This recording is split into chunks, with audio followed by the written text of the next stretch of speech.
In other news, the Foreign Secretary Boris Johnson says Britain and its allies must reach out to the Russians and persuade Vladimir Putin's government to back a ceasefire in the Syrian city of Aleppo.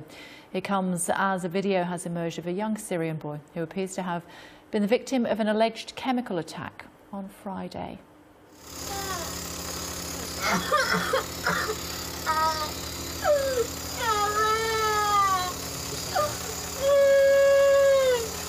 استنى راح يستنى انا برد العمره قلت ايه انت بترجع الطياره عشان تفهمين ابد اهلي ابى اضل هيك للقط تاخذي صفراء عملت هيك صدري انا خذنا على جبنا عزيز عن نفس من الكويت اخواتك حدا كمان صار له شيء؟ ايه اخواتي اسمعوا على وينهم البيت كانوا الله نعمل شيء هذا يوفقك يا بستان نموت عليه نموت لا رحنا ان شاء الله.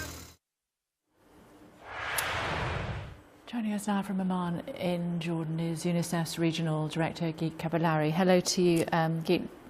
Heartbreaking to see that young man asking whether or not he is going to die, thankfully being reassured that he isn't. But hospitals and schools are still being targeted. Tell us about daily life in Aleppo.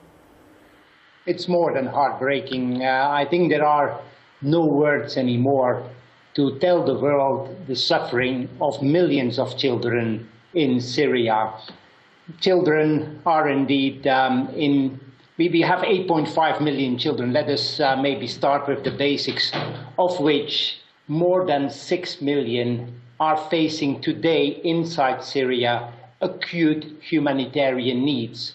Children who are not getting the basic social services, children who are not reached anymore to get vaccinated, some basic life-saving interventions, children who are not any longer able to live a normal life and go to school, for example. In Syria today, there are over 2 million children who are not anymore benefiting from fundamental education. There are areas in Syria, and Eastern Aleppo is just one of them, where children have hardly access anymore to some basic medical interventions. The situation is, for children, truly dramatic. And the hospitals and the schools presumably are being targeted because those responsible for these barrel bombs or whatever feel that that is where rebels against the state are hiding, are they? Well, honestly, we are short of words to explain the suffering for children. We are asking ourselves if those responsible on all sides still have the words to tell the world how to justify these continuing attacks on schools and health facilities. We have, in 2016 alone, we have verified more than 80 attacks on schools. More than 60 children died in 2016 simply because they were sitting classes. They were sitting in a classroom or on their way to school. And these are just all verified figures. There are areas where we can't access, and so we assume that the reality is even harsher. So these little ones are doing their maths in lesson or practicing dance steps in the playground, and they are being targeted. Now, forgive me if I'm wrong, Git, but is that not a war crime? It is, if these facts, and as I said, we are not always able to verify, but if these facts are indeed proven, these are indeed extremely grave child rights violations.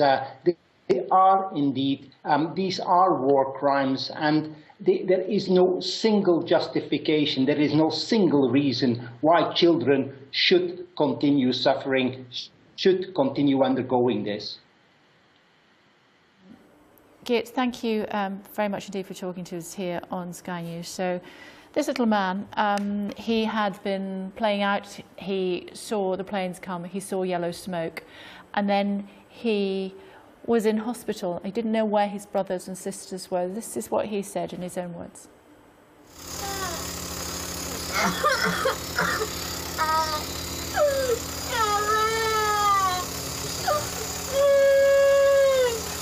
استنى عقلي استنى.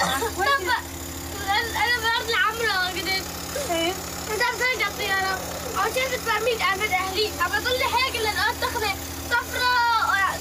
عملت هيك. صدري دقت. انا على او جابني جبنا عندنا عند الناس من الكويت. اخواتك حدا كمان صار له شيء؟ ايه اخواني اسمعوا على وينهم. البيت كانوا. الله نعمل هيك ولا يوفقك يا بستان. نموت عليه خلاص. نموت. لا رح نموت ان شاء الله. Yeah, do we need to show it again in quick succession? Yes, we do. And Blossom has tweeted, hello Blossom, saying, poor, terrified boy in Aleppo, heart-wrenching. It is. We're going to have that on our website as well to highlight what happens every single day in Aleppo. Stay tuned for more here on Sky.